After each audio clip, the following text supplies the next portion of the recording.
Yes, viewers, welcome back. And here we are having a little chat with Mayor Leon Thomas. Even though the show is named in the hot seat, we're not getting so hot. It's not an ambush, all right? With some pleasant questions so we can get a better feel as to who Mayor Leon Thomas is. Now, you went into some of the challenges that you faced, that it seems that this was what sparked your interest in politics because it's through this activism Yes. that you are able to really, if you don't stand up for yourself and you just sit down the whole time, then people run all over you. Alright, I remember having another interview that in that interview, what you mentioned a while ago was mentioned. So it's good to know that you were the man on the ground Yes. getting certain things done. All right. So, well, I guess you answered two of my questions.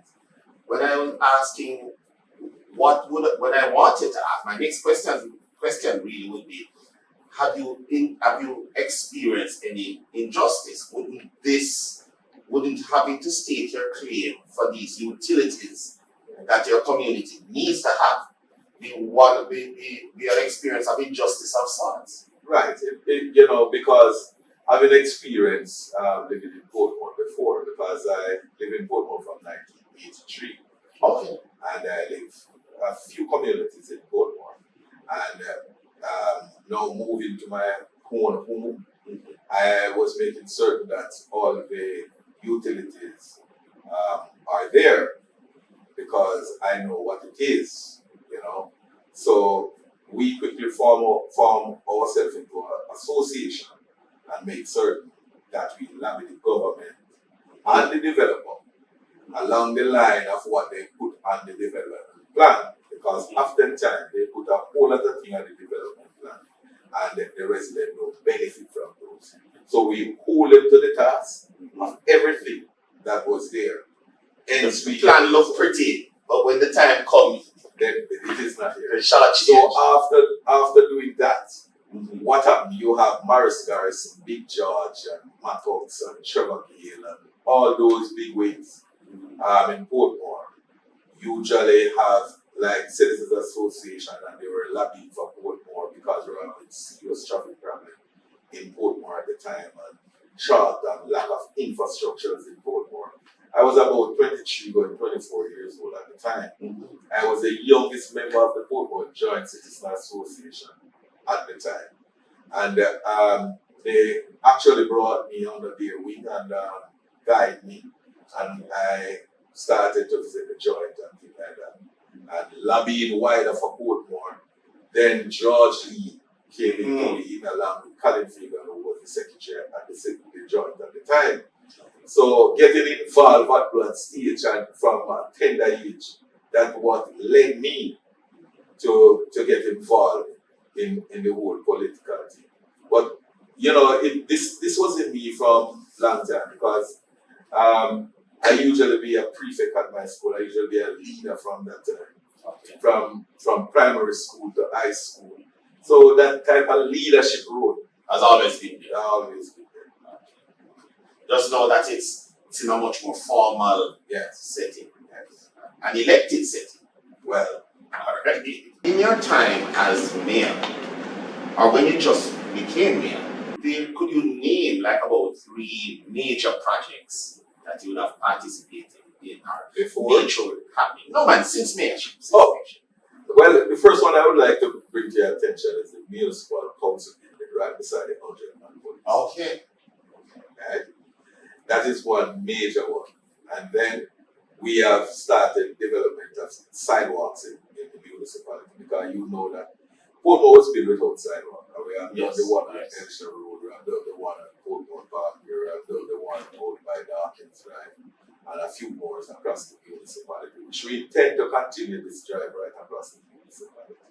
A most recent one, I want to go to the most recent, one of the most recent one. This taxi stand out by Portmore Mall. Okay. Because what we have, Transport Authority usually is a license for the taximan to terminate at Portmore Mall, but no definitely Yeah, here. yeah. And then it caused a serious traffic problem over the Portmore Mall because they usually stop on the main road. But I must tell you this though, based on what you just said a while ago, some of the taxi men feel that they are being victimized because it ends there, but there's no formal setting for them. But I understand that you set up one recently. Yes, and that's what I'm saying, that the Transport Authority have done that. And it is an injustice to the taximen. Yes. Because the whole thing about it, when they go there, the police normally seize their car. So what we have done is to invite them to a meeting at the municipality. We have several meetings, and hence we develop a piece of land that we have close to Masterman Supermarket, where we have bathroom facilities, proper parking area, proper area that well lit, But we still have another challenge with the taxi for some using it, some is not using it. In your life now, And I just want to say to you too, you mentioned about major projects. okay. The thing is that there are a lot more major projects that I have done since I assumed the role as a. Well, you mentioned two, so I need a third. No, I mentioned 3. Mm-hmm. I mentioned the sidewalk, the building, and the taxi stand, which was the recent one.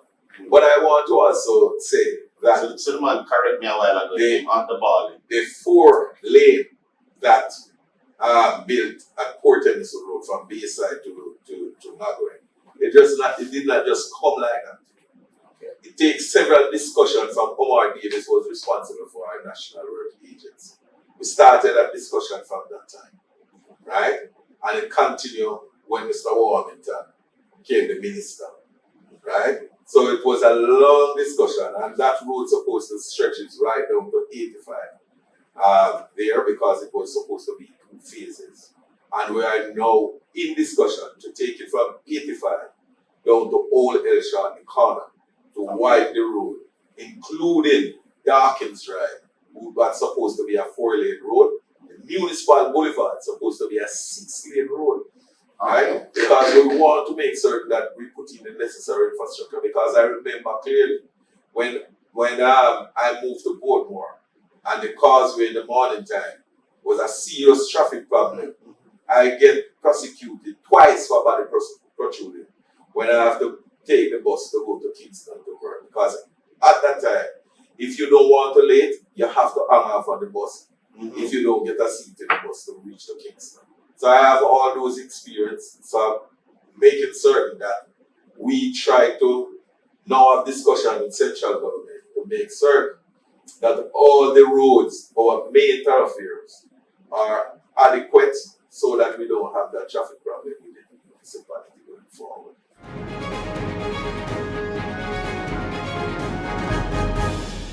Do you need? Hi viewers, my name is Ian Bennett and I am the host of In the Hot Seat. If you like the video you just saw and would like to see more of the same type of video, please click the subscribe button and the like button as we produce videos every Wednesday. Thank you.